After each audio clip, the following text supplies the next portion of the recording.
عليكم ورحمة الله وبركاته. الفاتحة إلى روح سيدنا وحبيبنا وشفيعنا رسول الله سيدنا محمد بن عبد الله صلى الله عليه وعلى آله وصحبه وأزواجه وذريته أن الله يعجل رجالهم بالجنة وينفعنا بأسرارهم وأنوارهم وعلومهم ونفحاتهم وبركاتهم في الدين والدنيا والآخرة ويجعلنا من حزبهم ويرزقنا محبتهم ويتوفنا عن ملتهم ويأجرنا بزمرتهم بالعافية والسلامة. لهم الفاتحة. أعوذ بالله من الشيطان الرجيم. بسم الله الرحمن الرحيم. الحمد لله رب العالمين الرحمن الرحيم مالك يوم الدين.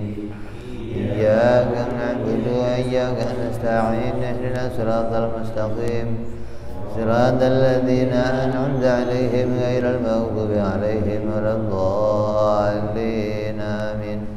بسم الله الرحمن الرحيم. نويت تعلما وتعليما وتذكرا وتذكيرا والنفع والانتفاع والإفادة والاستفادة والحث على التمسك بكتاب الله وسنة رسول الله صلى الله عليه وسلم والدعاء إلى الهدى والدلالة على الخير ابتغاء مرضاته وقربه وثوابه وحسن الخاتمة واللطف والعافية وصلاح العاقبة. بسم الله الرحمن الرحيم. الحمد لله رب العالمين وبه نستعين على أمور الدنيا والدين والصلاة والسلام على رسول الله سيدنا وحبيبنا وشفيعنا ومولانا محمد صلى الله عليه وعلى آله وصحبه أجمعين. أما بعد. وقال مصنف الكتاب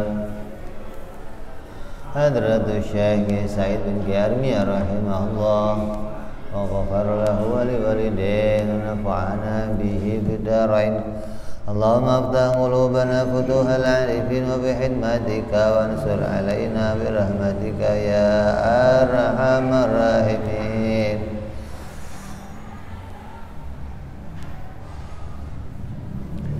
إلى أن قال.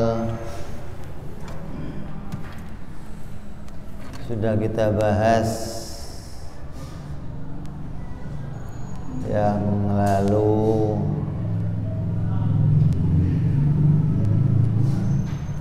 tentang sifat-sifat para Rasul alaihimussalatu wassalam, yang jumlahnya ada 4 yang wajib,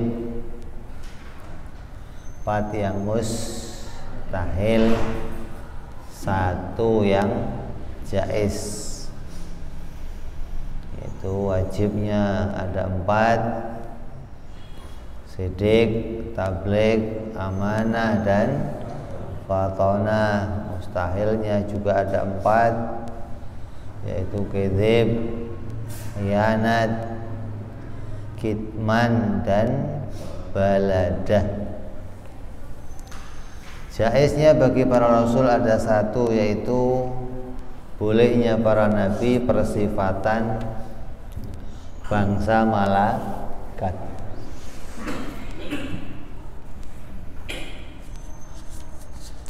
Bolehnya pada para nabi persifatan bangsa manusia, mustahil persifatan malaikat, dan mustahil persifatan Tuhan. Jangan sampai kita meyakini pada nabi itu ada sifat-sifat malaikat, ada pada nabi sifat-sifat Tuhan. Ini mustahil. Pada nabi yang boleh terjadi itu persifatan bangsa manusia. Itu pun bangsa manusia yang tidak sampai menurunkan martabat beliau, martabat para nabi. Kemudian setelah bicara wajib, mustahil dan jaiz, kemudian bicara dalil.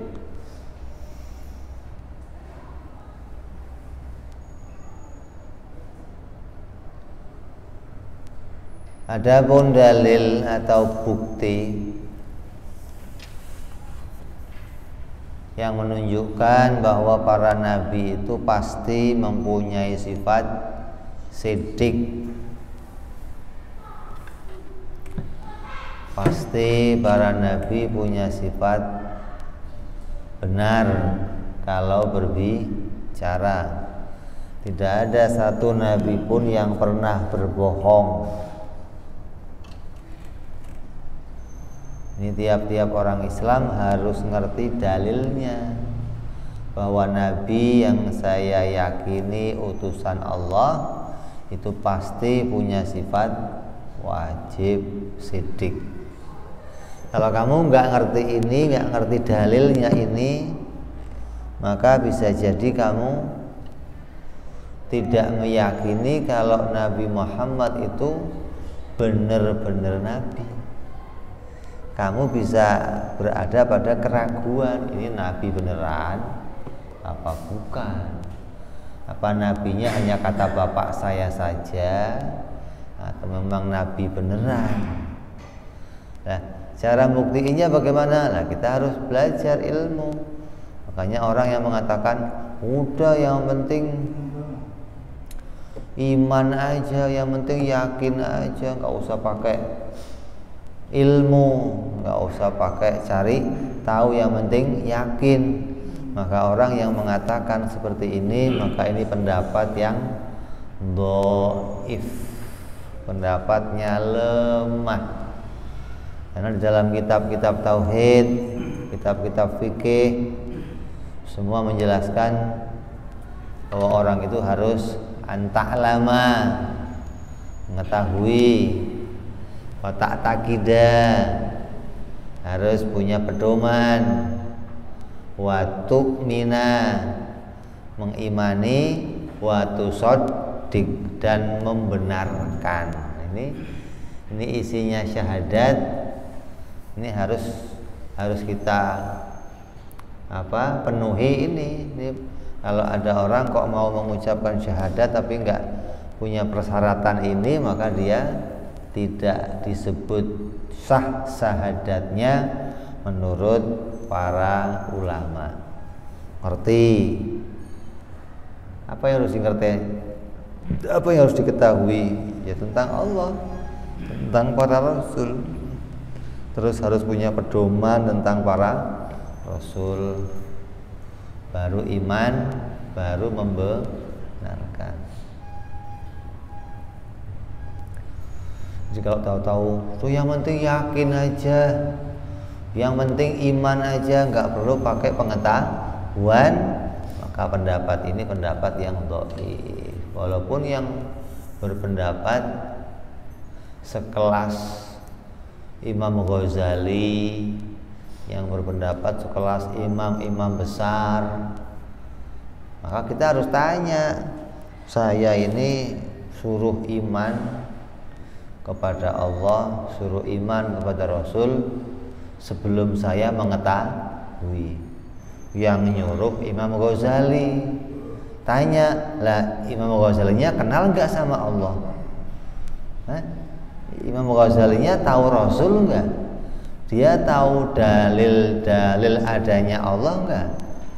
Tahu dalil-dalil adanya Rasul nggak? Nah, kalau tahu, lah kok kita nggak ikut Imam Ghazali aja yang pinter maksudnya? Maksudnya yang dimaksud udah yang penting iman saja itu orang yang akalnya lemah, akalnya terbatas. Yang akalnya punya keluasan, akalnya pinter, ya nggak selayaknya begitu. Karena orang yang meyakini sesuatu, iman sesuatu tanpa dalil, maka imannya tidak akan kosong dari kegoncangan, ya, tidak akan kosong dari kebimbangan dan keraguan. Jadi wajib tahu dalil. Apa dalil yang menunjukkan wajibnya para rasul mempunyai sifat sidik? Apabila para rasul itu berbohong, andai yang tidak terjadi. Andai itu ada dua, ada andai yang boleh terjadi, ada andai yang tidak boleh terjadi. Andai saya jadi presiden, boleh nggak? Boleh lah.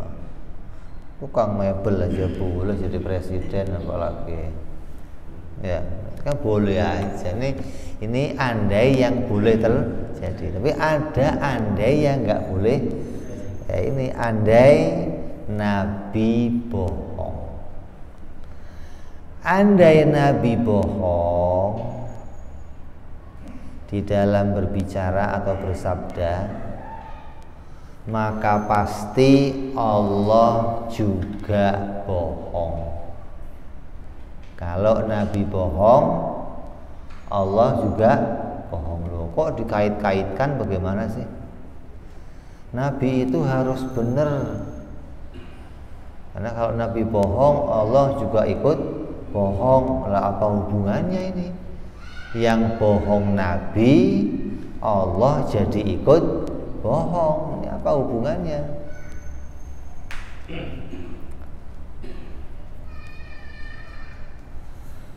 Apabila para nabi itu berbohong, artinya menyampaikan sesuatu yang bukan dari Allah, tapi dikatakan itu dari Allah. Memberitakan tentang suatu kejadian tapi nggak cocok sama kenyataan. Apabila ada yang demikian, maka Allah juga berbohong. Artinya Allah itu berbohong di dalam khobar hukmi atau di dalam firman-Nya. Tapi Allah itu berbohong mustahil. Mustahil kalau Allah itu berbohong. Kalau Allah mustahil berbohong, berarti para nabi juga mustahil berbohong. Nah, apa hubungan kaitannya antara bohongnya Allah, bohongnya nabi dengan bohongnya Allah? Nabi itu kalau ngomong selalu dikatakan ini dari Allah. Nah,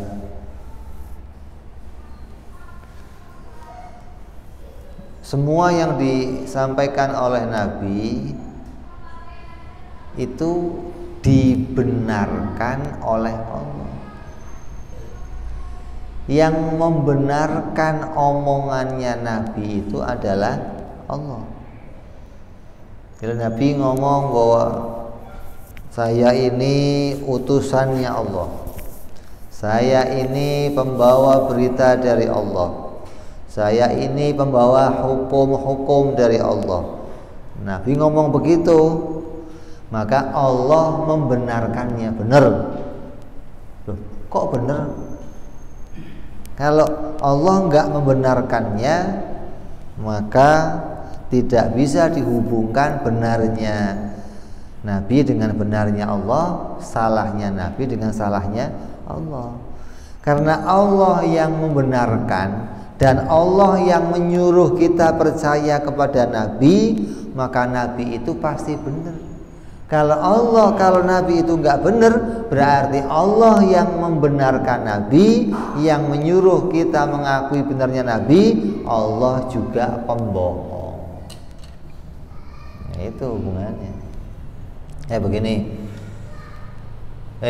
kamu itu semua percaya sama ini utusan saya, dia ini betul-betul utusan saya, dia orang benar.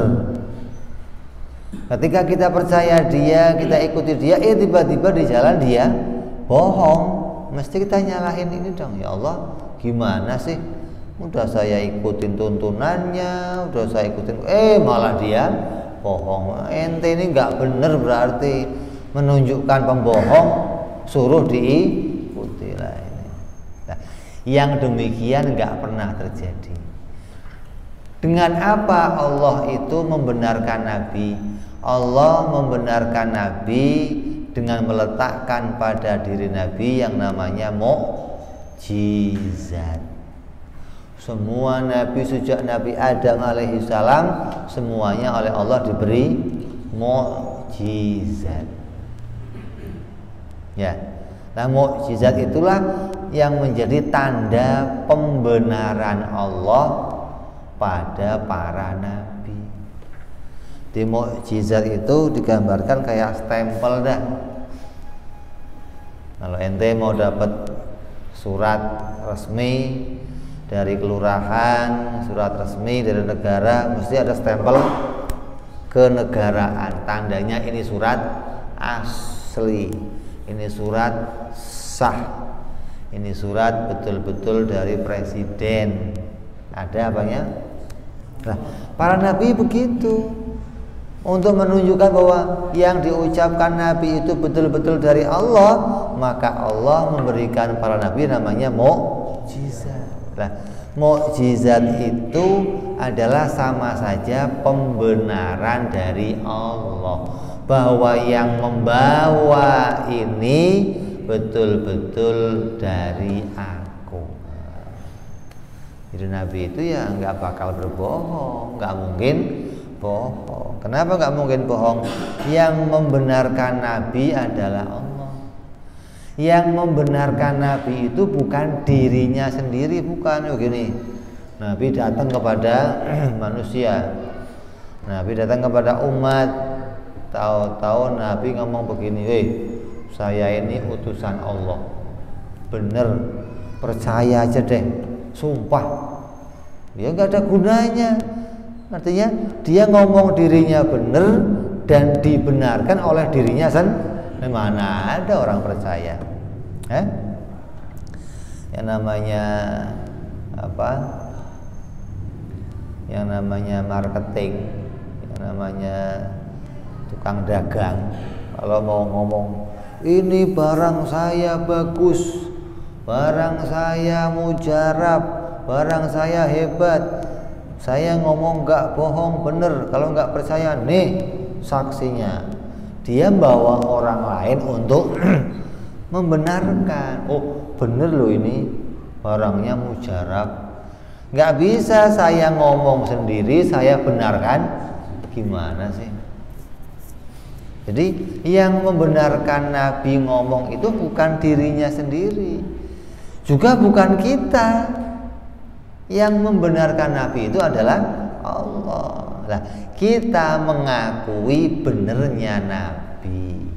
Ketika kita melihat mukjizat, melihat pembenaran Allah, maka kita mengakui Nabi itu orang yang benar.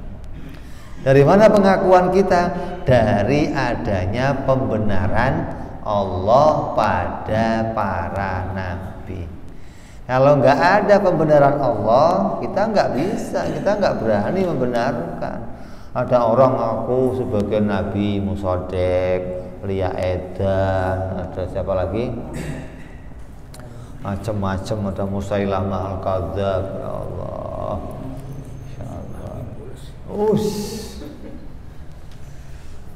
mereka ngaku saya Nabi, saya Nabi, saya Nabi. Tapi Allah tidak membenarkannya, Allah tidak memberinya sebuah mukjizat, maka kita ya nggak bisa ikut membenarkannya dong. Jadi mukjizat itulah yang membuat kita percaya, yang membuat kita mengimani bahwa para nabi semuanya pasti kalau ngomong benar. pasti kalau ngomong nggak pernah berbohong. Contohnya begini, ada orang datang kepada kita, tiba-tiba dia ngomong, saya utusan Jokowi. Percaya nggak kamu? Ada orang datang tiba-tiba ngaku utusan Jokowi. Mestinya orang yang ngaku sebagai utusan Jokowi itu akan ditanya lah, buktinya apa? Kamu itu utusan Jokowi. Kok tiba-tiba saya utusan Jokowi? Orang mesti nanya buktinya, masa tahu-tahu kamu ngaku utusan Jokowi tapi nggak bisa buktiin, ya nggak percaya orang. Terus dia ngomong, besok jam 9 pagi semuanya kumpul, Jokowi mau datang. Kumpul semua. Pagi jam 9 masyarakat penuh. Begitu pas jam 9 Jokowinya datang. Celuk kuceluk kuceluk kuceluk kuceluk kuceluk. Naik mimbar terus bicara.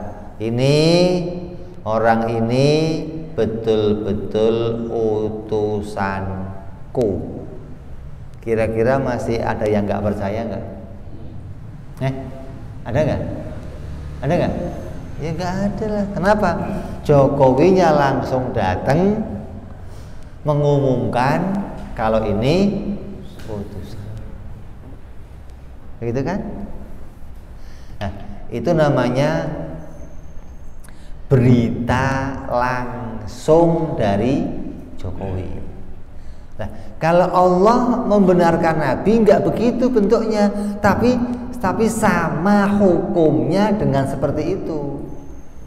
Contoh, ketika Nabi dituntut pembuktian tentang dirinya adalah utusan Allah, maka Nabi mengatakan besok jam 9 pagi kumpul semua. Jam 9 masyarakat Arab kumpul semua. Begitu pagi jam 9 kumpul semua, kata Nabi, apa yang ingin engkau buktikan kalau saya ini betul-betul utusan Nabi? Bukti apa yang kalian minta? Ya kan? Coba buktikan itu matahari dibelah, rembulan dibelah, bisa enggak? Maka Nabi akan minta kepada Allah, ya Allah, belahlah rembulan ini sebagai tanda aku betul-betul utusanmu. Nah, maka dibelahlah rembulan itu untuk Nabi. Ketika bulan terbelah, itu sama saja Allah ngomong, ini betul-betul hambaku. Nah, itu kan? Jadi pemberian mukjizat itu sama saja namanya khobar hukmi, khobar hukum, bahwa Allah menjelaskan kalau Nabi, kalau apa yang disampaikan Nabi itu betul-betul dari Allah. Apa yang disampaikan oleh Nabi dibenarkan oleh Allah. Dengan apa? Allah memberikan tanda mukjizat. Kalau aku Nabi ya Allah, kalau aku betul-betul utusanmu ya Allah, hidupkanlah orang ini sebagai tanda aku utusanmu. Dihidupkan lagi oleh Allah, diusap oleh Nabi, hidup. Nabi nggak bisa menghidupkan orang. Boro-boro menghidupkan orang, kedep aja nggak bisa Nabi, boro-boro menghidupin orang. Nabi Musa punya tongkat itu sebagai mukjizat. Itu tongkatnya nggak bisa apa-apa. Kalau diketok kepala kamu juga nggak apa-apa, nggak benjol, nggak. Apalagi diketokin ke laut, laut terbelah, nggak ada gunanya, tongkatnya nggak ada. Jadi nggak bisa Nabi Musa sembarangan. Awas tongkatnya, awas tongkat ini. Ngapain takut sama tongkat? Allah yang menjadikan tongkat itu sebagai pembuktian kalau dia utusannya Allah. Musa, ketokkan tongkat itu ke pinggir laut, ketokin tok, laut dibelah. Nah, tongkat kok belah lautan? Mana bisa? Yang belah siapa?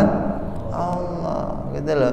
Allah membelah lautan itu sebagai tanda ini betul-betul utusanku. Itu namanya apa? Khobar hukmi, gitu loh. Berita hukum yang disampaikan oleh Allah dengan bentuk mukjizat. Kalau Jokowi tadi ngasih berita, dia langsung datang ke TKP. Ini utusan saya, lu ikut dia ya. Ya Pak.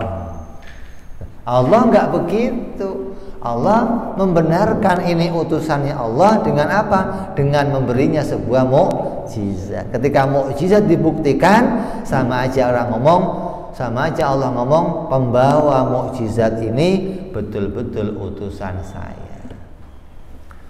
Nabi Sulaiman mukjizatnya ada. Nabi Dawud mukjizat. Nabi Allah Ibrahim mukjizat. Terus semua nabi pasti diberi oleh Allah mukjizat. Dan Allah tidak pernah meletakkan mukjizat ini kepada selain para nabi, enggak ada. Mukjizat hanya diberikan oleh Allah kepada para nabinya. Nah, gara-gara banyak sekarang orang yang nggak ngaji, nggak ngerti yang namanya mukjizat, atau ngomong kita tunggu mukjizat Tuhan, kita tunggu mukjizat dari Allah. Mana ada mukjizat datang lagi? Wong nabinya nggak ada, kok ada mukjizat? Ini bagaimana? Kadang orang nggak nyambung, nggak ngerti meletakkan mana mukjizat, mana yang bukan mukjizat. Lah mukjizat itu apa kalau mau dimengerti? Mukjizat itu kalau mau dimengerti adalah perkara luar biasa. Sebuah kejadian yang luar biasa yang diletakkan oleh Allah pada dirinya para nabi dan fungsinya untuk menantang musuh. Fungsinya untuk menantang musuh siapa yang tidak percaya pada berita kenabian mereka. Kan pasti ada ya. Kalau kamu nabi kok datang, saya ini utusan Allah, mesti ada orang yang, masa? Apa buktinya? Nggak ada nabi datang terus, saya percaya. Ada begitu? Kalau datangnya ke malaikat,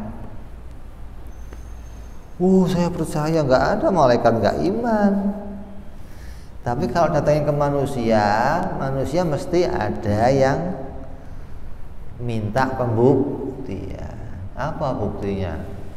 Kalau kamu Muhammad betul-betul utusannya Allah, kan?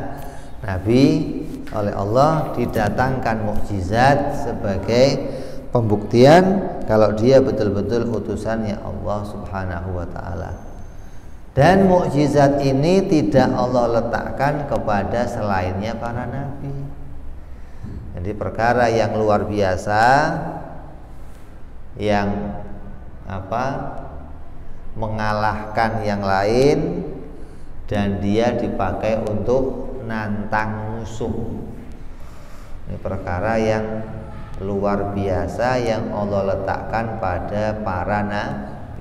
Nah, perkara yang luar biasa itu cuman satu doang mukjizat apa ada yang lain? Banyak. Perkara luar biasa itu bentuknya nggak cuman mukjizat, ada lagi yang lain. Apa diantaranya? Selain mukjizat ada namanya karomah. Apa? Karomah itu apa? Sama, perkara luar biasa. Perkara luar biasa. yang diletakkan oleh Allah pada dirinya seseorang. Siapa orangnya? Para wali-walinya Allah. Tapi tidak bisa dipakai untuk nantang. Beda nih. Kalau mukjizat, perkara luar biasa, diletakkan Allah pada diri para nabi dan dipakai untuk nantang musuh-musuhnya para nabi. Dipakai untuk membuktikan kalau dirinya betul-betul utusan Allah. Tapi kalau karomah nggak begitu. Karomah nggak bisa dipakai nantang. Kalau memang kamu wali, buktikan. Nggak bisa. Karena wali itu nggak selalu punya karomah. Walaupun karomah itu terkadang dimiliki oleh seorang wali, tapi tidak semua wali mempunyai karomah, hingga nggak bisa dipakai untuk nantang, untuk pembuktian bahwa kalau kamu wali, keluarkan karomah kamu. Artinya bukan sesuatu yang statusnya seperti mukjizat. Hanya karomah itu kelebihan yang Allah berikan kepada kekasih-kekasihnya, kepada wali-walinya. Oleh Allah diberikan kemuliaan, diberikan tambahan kebaikan, diberikan ini. Nah, bentuknya semua karomah itu ya untuk dirinya sendiri, bukan untuk nantang yang lain. Bahkan para wali itu malu kalau karomahnya sampai banyak dilihat orang. Kadang ada para wali yang menyembunyikan karomahnya. Ada para wali yang menyembunyikan kewaliannya. Sampai-sampai ketika kewaliannya diketahui orang, dia mohon kepada Allah, ya Allah, matikan aku sekarang ini karena sudah banyak orang yang tahu kalau aku ini waliullah. Emang kenapa? Jadi fitnah. Jadi fitnah. Orang kok dituduh jadi walinya Allah, itu fitnah luar biasa.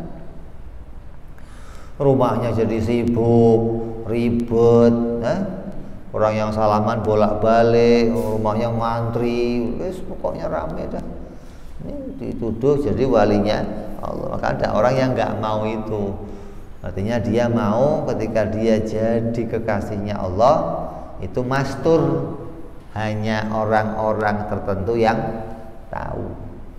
Begitu ada orang banyak tahu, maka dia minta dimatikan. Ini beda sama mukjizat, beda sama para rasul. Kalau rasul memang orang semua harus tahu kalau dirinya itu utusan Allah, maka ditampakkan mukjizat itu, ditampilkan mukjizat itu agar semua orang bisa melihat kalau dia betul-betul utusannya Allah. Yang pertama namanya apa? Mukjizat. Yang kedua namanya karomah. Yang ketiga namanya ma'unah. Apa? Ma'unah. Apa ma'unah? Ma'unah itu ya perkara luar biasa yang terjadi pada orang-orang soleh. Jadi Allah menjadikan pertolongan pada orang-orang soleh, yang orang soleh itu nggak tahu kalau itu terjadi pada dirinya. Artinya bukan sesuatu yang diusahakan. Kalau karomah diusahakan, sama kayak mukjizat, artinya sesuatu yang diucapkan, ya Allah turunkan hujan, ya Allah turunkan kebaikan, ya Allah jadikan bulan punya anak, diucapkan sesuatu itu. Hanya saja tidak bisa dipakai untuk nantang, hanya untuk pribadi. Nah kalau karomah, kalau maunah, dianya nggak ngerti kalau Allah menjadikan pertolongan untuk dia. Kayak apa contohnya? Satu pasar kebakaran semua, tokonya dia yang nggak kebakaran, dia nggak tahu. Kasih tahu sama orang, Pak, pasar kebakaran, yang nggak kebakar toko bapak doang. Masya Allah, ada apa ini? Gitu lah. Naik mobil, satu bis kecelakaan, mati semua, dia doang yang selamat. Ini namanya ma'unah, pertolongan dari Allah. Allah menolong hamba-hambanya yang soleh. Allah mudahkan dia, Allah jadikan jalan keluar. Tapi dianya ya nggak bisa nantang, nggak bisa diusahakan. Ya Allah, saya punya toko di pasar itu, ya Allah, semua pasar kebakaran, jangan bakar toko saya. Nggak bisa begitu. Ya bukan karomah, bukan, tapi namanya ma'unah, yang tanpa diminta Allah menolong para kekasihnya. Jadi mukjizat, karomah, ma'unah. Ketiga ini baik semua ini. Terus ada lagi namanya apa? Istijrad. Istijrad itu juga perkara luar biasa, tapi terjadinya pada yadil fasik. Allah letakkan di tangannya orang fasik. Api ditempel ke tangannya nggak mempan. Pisau nggak mempan, artinya kalau di air jalan, asal makan yang dimakan beling, pecahan kaca, pecahan gelas-gelas bekas itu makan. Ini kalau yang begini-begini jadi tamu kamu repot kita. Gelas harus diumpetin, piring diumpetin, bisa habis piring kita kalau makan sama dia. Orang makan nasi sama piring-piringnya kan berat. Piring nggak usah Pak, enak juga katak-katik. Aduh, ini beratnya begini. Nah terus taunya itu istijrad bagaimana? Taunya itu istijrad diletakkan oleh Allah di tangannya orang fasik. Orangnya nggak sholat, orangnya nggak puasa, orangnya buka aurat, kok tiba-tiba sakti, maka itu namanya istijrad. Apa itu istijrad? Pemberian Allah atas permintaan seseorang, tapi disertai ancaman. Istijrad itu asalnya orang itu minta semua, ya Allah, saya mau baca wirid ini seminggu ya Allah, nanti kasih kebal ya Allah, minta ini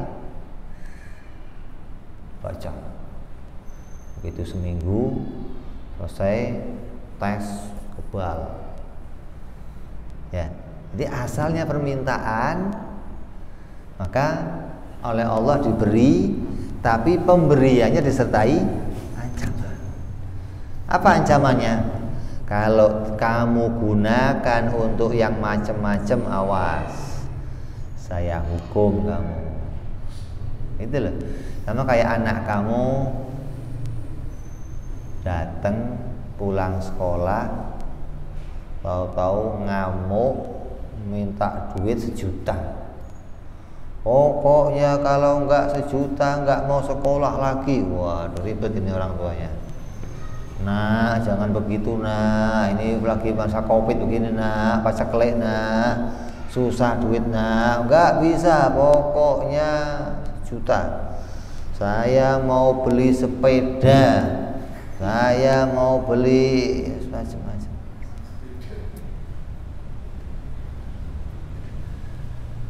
Sama orang tuanya diusahakan dikasih uang 1 juta. Begitu dikasih, orang tuanya ngomong apa? Nak, ini saya kasih, tapi kalau kamu pakai macam-macam uang ini, awas bapak hukum kamu. Ini namanya pemberian tapi disertai ancaman, namanya istijrad. Nah, istijrad bentuknya apa? Banyak. Kamu sakit, terus doa, ya Allah sembuhkan saya ya Allah, itu bisa jadi istijrad. Allah kasih, oke, saya kasih sehat kamu. Tapi awas, kalau sehatnya kamu pakai maksiat, awas, saya ancam kamu. Itu istijrah. Kamu bisa melek, kita bisa makan, bisa bergerak. Ketika itu hasil dari permintaan kita, maka itu bisa jadi istijrah. Tapi kalau kamu nggak minta, nggak ada istijrah, nggak diancam, nggak. Anak sekolah pagi-pagi bangun, mandi, sarapan, terus orang tuanya ngasih nak buat ongkos sekolah, nggak diancam ngasihnya. Kenapa? Memang itu kebaikan yang murni datang dari orang tuanya, nggak diancam, nggak. Allah ngasih kita sehat, ngasih kita kebaikan, ngasih kita rezeki, nafas, ngasih kita, nggak diancam, karena bukan hasil permintaan, murni pemberian Allah. Tapi ketika kita ada permintaan dikasih sama Allah, nah hati-hati nih. Jangan-jangan permintaan itu diberi karena istijrah. Jadi istijrah itu perkara luar biasa yang Allah letakkan pada tangannya orang fasik. Terus yang ke berapa? Yang ke 5. Jizat, karomah, ma'unah, istijrat. Yang kelima, sihir. Sihir juga perkara yang luar biasa, tapi sesuatu yang bisa dipelajari dan bentuknya itu tipuan mata. Kamu belajar sama David siapa itu? David Copperfield ya, Deddy Corbuzier itu kok sulap-sulap begitu, pinter dah itu.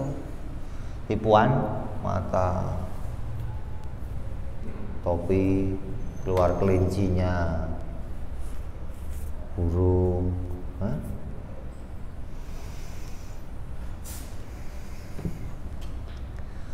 Negara tempatnya sihir itu mana? Asal muasal negeri yang penuh sihir itu mana? Irak. Bahasa itunya namanya Babilonia, di mana Allah menurunkan 2 malaikat di sana, namanya malaikat Harut wa Marut. 2 malaikat ini Allah turunkan ke sana untuk mengajarkan ilmu sihir. Kenapa ilmu sihir diajarkan oleh Allah di sana? Untuk pengetahuan kepada orang-orang yang tertipu sama dukun-dukun. Dukun pada masa itu bisa jalan di atas air, bisa terbang, bisa pakai sapu mana-mana. Terus mereka ngaku sebagai nabi. Maka Allah menurunkan malaikat Harut wa Marut untuk apa? Mengajarkan sihir, memberitakan bahwa kalau bentuknya seperti ini, bisa dipelajari seperti ini, maka itu bukan mukjizat. Kalau mukjizat itu nggak ada sekolahnya. Ada nggak sekolahan belah lautan? Coba ada nggak? Ilmu wiritan pengen belah lautan, nggak ada. Wiritan pengen belah rembulan, gitu ada. Ini kalau mukjizat nggak ada sekolahnya. Tapi kalau sihir ada sekolahnya, bisa dipelajari, gitu loh. Jadi ada lagi yang namanya perkara luar biasa disebut sihir. Di Babilonia itu negeri yang dari awal sudah penuh dengan sihir. Apa isinya diajarkan oleh malaikat? Malaikat mengajarkan bahwa bisa seseorang yang akur, suami istri lagi rukun, bacain sesuatu, tahu-tahu cerai, bermusuhan sampai cerai. Ada orang yang nggak kenal perempuan, nggak kenal laki, dibacain sesuatu sampai akur, kawin. Itu sihir begitu. Jadi ada ilmu sihir yang seperti itu. Begitupun sihir-sihir yang lainnya yang merupakan perkara-perkara yang sekarang masih banyak kita lihat.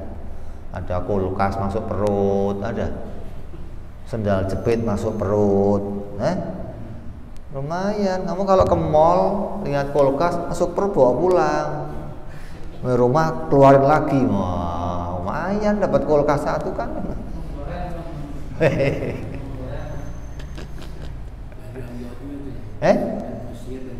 Dari Allah juga, tapi diletakkan di tangannya orang jahat, diletakkan ke tangannya orang-orang fasik yang memang dia mempelajari itu untuk menyalahi aturan, untuk menghindari untuk menjahati orang, berbuat sesuatu yang enggak benar. Itu orang-orang yang bahaya begitu. Artinya buat penglaris, warungnya orang rame, warung sebelah sepi, yang rame bikin sepi. Ini orang-orang jahat semua begitu. Makanya orang sihir-sihir itu orang-orang jahat, dukun-dukun, para ahli santet-santet. Nah, tapi malaikat Harut wa Marut itu jangan disalahartikan mereka malaikat yang jahat, jangan. Malaikat Harut wa Marut itu keduanya Allah perintahkan untuk mengajarkan sihir agar orang Islam pada masa itu bisa membedakan mana sihir, mana mukjizat. Nah, sekarang timbul fitnah, malaikat Harut wa Marut itu ingkar kepada Allah, berbuat maksiat kepada Allah, hingga dihukum oleh Allah, digantung antara langit dan bumi. Mana ada malaikat maksiat? Nggak ada malaikat maksiat, nggak ada. Jadi kita wajib iman malaikat Harut wa Marut itu hambanya Allah yang selalu taat. Adapun dia kok mengajarkan ilmu sihir, memang diperintahkan oleh Allah agar manusia pada masa itu bisa membedakan mana mukjizat, mana sihir. Sebelum malaikat itu mengajarkan, mereka ngomong, wahai manusia, yang mau saya ajarkan ini fitnah. Hati-hati, pegang ini kamu hati-hati. Kalau kamu nggak bener-bener, kamu terfitnah nanti. Artinya pengen nyakitin orang, pengen godain orang, pengen gitu loh maksudnya. Kena fitnah itu maksudnya, ya kan? Orang punya wiritan, asal ada asal ada cewek lewati, stik nyamperin, itu gatel tangannya, gitu loh. Nggak boleh lewat cewek lewat, datang lagi, itu fitnah namanya, gitu loh maksudnya. Maka malaikat sebelum ngajarin ngomong, ini saya ajarkan tapi ini fitnah, hati-hati pegangnya. Nah, setelah diajarkan, banyak orang Babilonia yang tertipu. Sampai sekarang di Irak itu penuh sihir. Di Irak itu penuh sihir. Ahli sihir itu sumbernya sana. Makanya ada cerita jin Aladin. Di mana ceritanya? Jin Aladin yang di TV itu ceritanya di mana? Baghdad. Baghdad mana itu? Irak. Jadi sono sumbernya itu sono memang. Sejak zaman dulu memang itu tempat yang menjadi tempat keributan, nggak pernah akur, nggak pernah adem tempat itu. Kenapa? Isinya sihir semua. Tapi ya aneh ya, walaupun isinya sihir, tapi banyak orang-orang alim muncul dari sana. Imam Syafi'i dari sana, Sayyidina Ali pindah kerajaannya, khalifahnya ke sana, ke Irak. Sayyidina Husain yang meninggal di sana, di Karbala. Jadi banyak orang-orang alim di sana. Ini tempatnya para sihir. Nah, yang terakhir adalah namanya ihanah. Apa itu ihanah? Ihanah itu Allah merendahkan seseorang.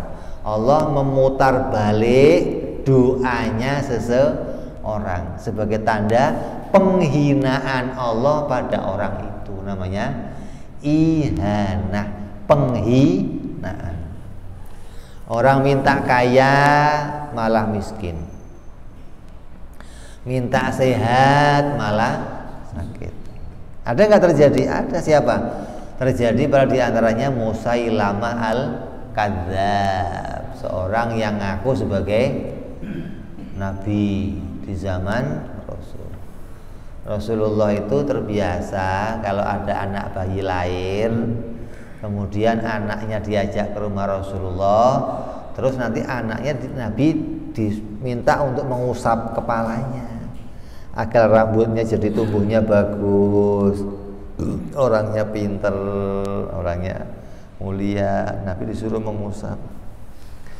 Lah ada datang orang ke Musailamah, anaknya itu rambutnya tipis. Kan ada orang rambutnya tebel, ini rambutnya tipis. Datang ke Musailamah, Musailamah, tolong dong ini anak saya kamu doakan biar rambutnya tebel. Udah sini, diusap sama Musailamah, didoakan mudah-mudahan rambutnya tebel. Habis disentuh rontok sampai mati, nggak tumbuh rambutnya lagi. Coba kalau rontoknya saat itu dipegang rontok, besok tumbuh lagi mending. Ini sudah rontok sampai mati nggak tumbuh rambutnya lagi. Itu namanya penghinaan, gitu loh. Allah menampakkan penghinaannya kepada seorang hambanya yang doanya diputar balik oleh Allah. Nabi pernah ada sumur asin di Arab itu, kalau ada sumur asin dikasih tanda sumur asin, jangan dipakai, ternak nggak boleh, apa nggak boleh, udah bahaya. Ketika itu sahabat berhenti di situ, nggak ada air lagi, sama Nabi sumurnya itu diludahin. Kena ludahnya Nabi, tawar, airnya jadi tawar. Lah Musailamah nyoba begitu, ada sumur, disuruh doain, Musailamah ini sumur saya begini, tolong doain dong. Doain, diludahin sama Musailamah, begitu doain jadi sampah yang keluar comberan, kotor, bau di sumur. Ya itu ludah, kamu baunya begini. Dasar comberan. Itu namanya apa? Nah, diputar balik fakta oleh Allah, apa yang diminta dikasih malah sebaliknya. Ini semua namanya perkara yang luar biasa. Jadi jangan terus asal lihat luar biasa, wah ini mukjizat, jangan. Lihat dulu terjadinya sama siapa. Kalau pada Nabi namanya karomah, mukjizat. Kalau dia walinya Allah namanya karomah. Kalau dia orang soleh namanya maunah. Kalau orang fasik yang ngeluarin, kamu jangan heran. Ada orang nggak sholat terbang, kamu bingung. Ada orang nggak sholat bisa jalan di atas air, kamu bingung. Ada orang nggak sholat dibacok nggak mempan, bingung. Yang begitu namanya istijrat, gitu loh. Jadi Allah memberikan itu sama dia, tapi diancam sama Allah, awas macam-macam saya hukum kamu nanti. Jadi orang muslim itu jangan gampang heran, karena tahu Allah itu boleh saja menjadikan hal yang luar biasa. Khususnya yang luar biasa ini terjadi pada para nabi-nabinya Allah, namanya mukjizat, sebagai tanda bahwa mereka betul-betul orang yang diutus oleh Allah. Tapi adanya Allah berbohong itu mustahil. Mana ada Allah berbohong? Artinya Allah mustahil meletakkan mukjizat kepada selain para nabi. Maksudnya bukan nabi dikasih mukjizat sama Allah, ya nggak mungkin. Nah, apabila Allah itu mustahil berbohong, maka kalau begitu nabi juga mustahil berbohong. Jadi kalau Allah mustahil berbohong, para rasul juga mustahil berbohong. Kenapa? Karena yang membenarkan para rasul itu adalah Allah, bukan dirinya sendiri, bukan kita sebagai umatnya. Kita itu membenarkan Nabi itu karena melihat Nabi itu dibenarkan oleh Allah gitu. Maka kita mengakui kamu betul-betul Nabi. Kenapa? Karena dibenarkan oleh Allah. Kalau pengakuannya nggak dibenarkan oleh Allah, kita nggak akan ngakuin dia Nabi. Walaupun dia ngaku dirinya itu saya Nabi, sumpah, lu mau sumpah 17 kali juga nggak ada urusannya. Kecuali kamu sumpah, kamu nggak usah sumpah lah. Terus Allah mendatangkan mukjizat pada kamu, maka saya pasti iman kalau kamu utusan Allah. Gitu. Jadi tanda atau bukti kita itu mengakui para nabi, khususnya Nabi Muhammad Sallallahu Alaihi Wasallam itu betul-betul utusan Allah, karena pada diri Nabi Muhammad diletakkan oleh Allah yang namanya mukjizat. Apa itu mukjizat? Pembenaran dari Allah bahwa pemegangnya itu betul-betul utusan Allah.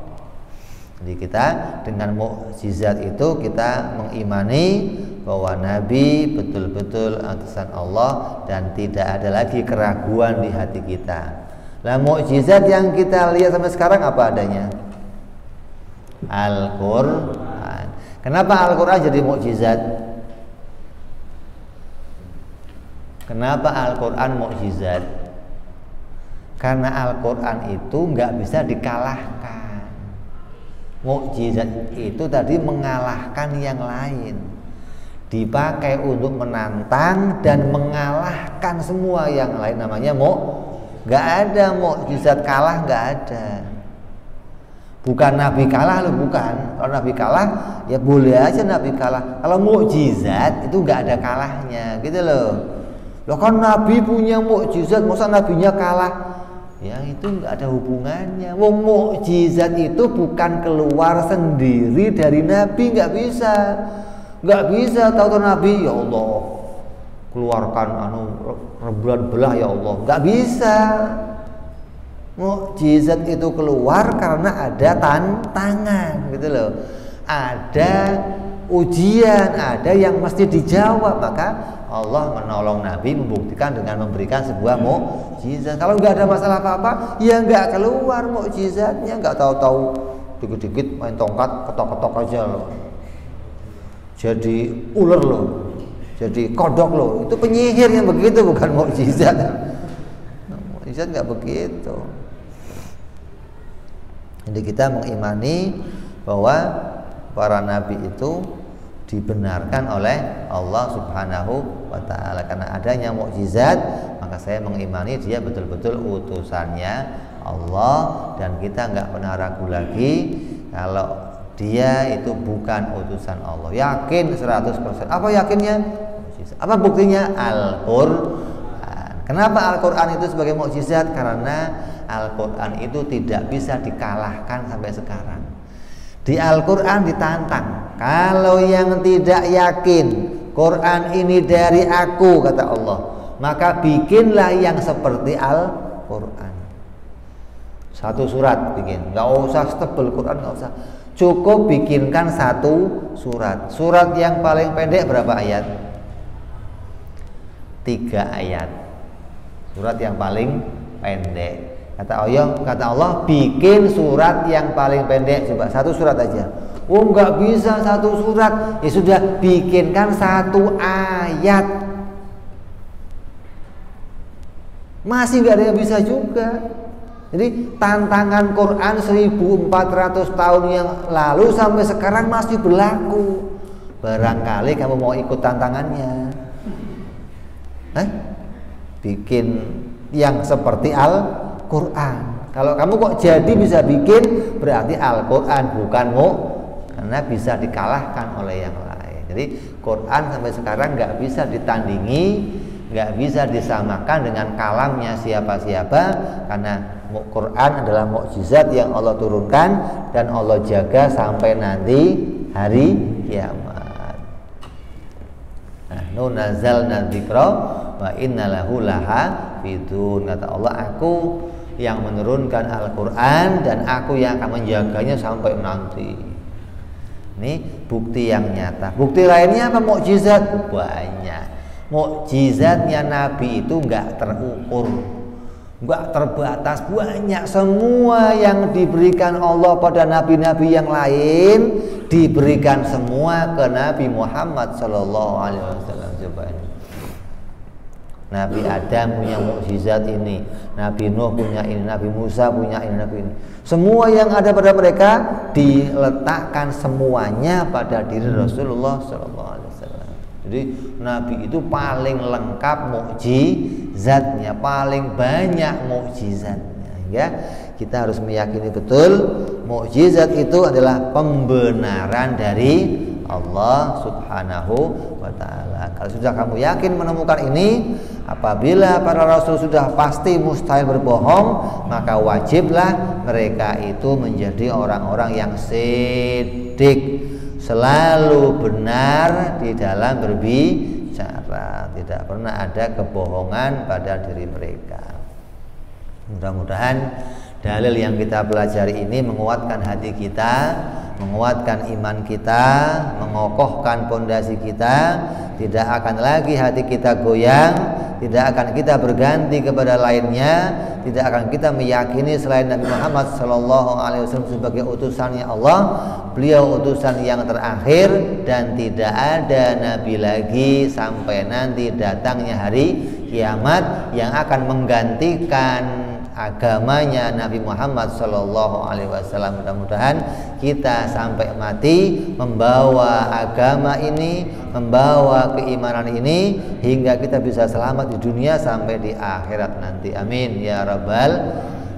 Ini saja, kita sambung yang akan datang bicara dalil-dalil yang lainnya. Wallahu a'lam bishawab. Wa ila hadratin nabiyil Fatihah.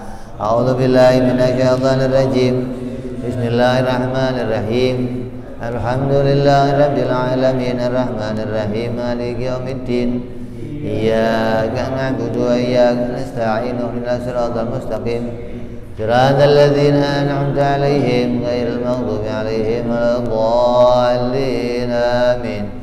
Ya rabbana tarabna bi anana tarabna wa anana azrabna 'ala la ishrafna وتب علينا توبة أوصل كل حوبة واستر لنا عوراتي وأمن رواتي واغفر لوالدينا ربي ومولودينا والآل والإخوان وسائر الحلان وكل ذي محبة أو جيرة أو صحبة. آمين ربي اسمع فضلا وجودا منا باكتساب منا بالمصطفى رسولي أعظم كل سولي صلى عليه عند الحب وآله وصحبه عدد طاس صحبي والحمد لله. سبحان ربك رب العزة عما يصفون وسلام على المرسلين الحمد لله رب العالمين.